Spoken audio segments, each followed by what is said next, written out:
ராணுவ வீரர்கள் ஒவ்வொருவரின் வீரமும் தியாகமும் நாட்டை வலுவாக்கிக் கொண்டுதான் இருக்கின்றன. சியாச்சின் எல்லையில் பனிச்சரிவில் சிக்கி உயிர் நீத்த வேலூர் மாவட்டம் அடுக்கம்பாறையைச் சேர்ந்த ராணுவ வீரர் ஏழுமலையின் உடல் அவரது சொந்த ஊரில் முழு அரசு மரியாதையோடு அடக்கம் செய்யப்பட்டது. இவரைப் போலவே தமிழகத்தைச் சேர்ந்த மற்ற வீரர்களுக்கும் முழு ராணுவ மரியாதையுடன் இறுதிச் சடங்குகள் நடைபெற்றன.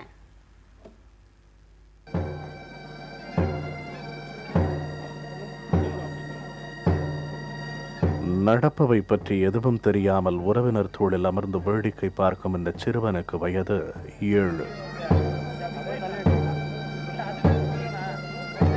இவனையும் 5 வயதில் மற்றொரு மகனையும் இளம் மனைவியையும் விட்டு இளம் வயதில் நாட்டுக்காக உயிர் நீத்துள்ளார் ஏழுமலை.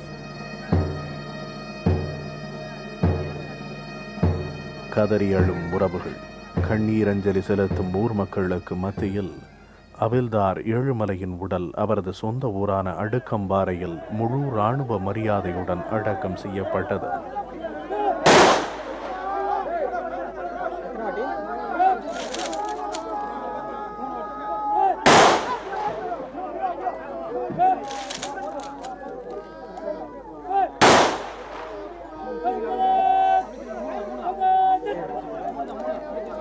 இவர் பணியாற்றிய சியாச்சின் பனிமலை பகுதி மிகவும் கடினமானது என்கிறார்கள் முன்னாள் இராணுவ வீரர்கள்.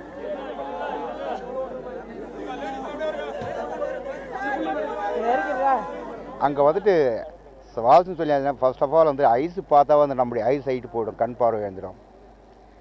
அந்த குளிர்னு சொல்லியாச்சுன்னா வந்துட்டு ராத்திரியில் வந்துட்டு எவ்வளோ வந்து யங் பிளட் இருந்தால் கூட வந்துட்டு காதுலேயும் அடி கால் பார்த்துடைய ஊசி வச்சு குத்தினா எந்த வலி எடுக்கும் அதே வலி தான். சப்போஸ் இந்த ரம்ஸ்லாம் கொடுத்துறாங்க, அது குடிச்சாதுன்னா 1 hour 2 hour கொஞ்சம் பிளட்டு கொஞ்சம் ஹீட்டாக இருக்கும், அதுக்கு பிறகுலாம் அதே தான் வழியாக இருக்கும்.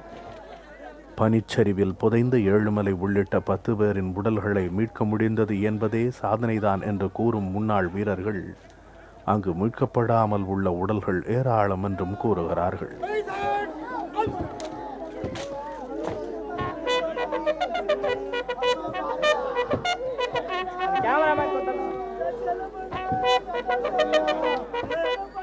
ஏச்சன் இல்லை இராணுவ இதில் வந்துட்டு இறக்குறது வந்துட்டு எங்களுக்கு ஒரு பெருமையான ஒரு விஷயந்தான்.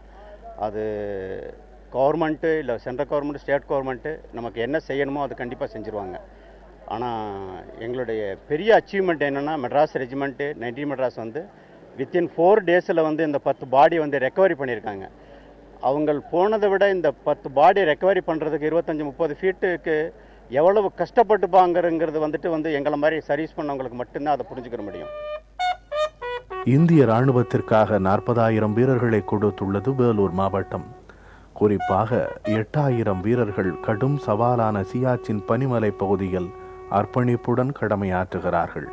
அவர்களின் தீரத்திற்கும் கடமை உணர்வுக்கும் தலை வணங்குகிறது புதிய தலைமுறை.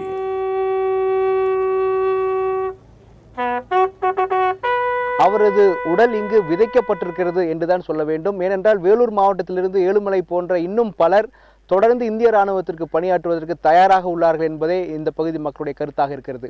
புதிய தலைமுறைக்காக ஒளிப்பதிவாளர் தீபக்குடன் மகாலிங்கம் பொன்னுசாமி.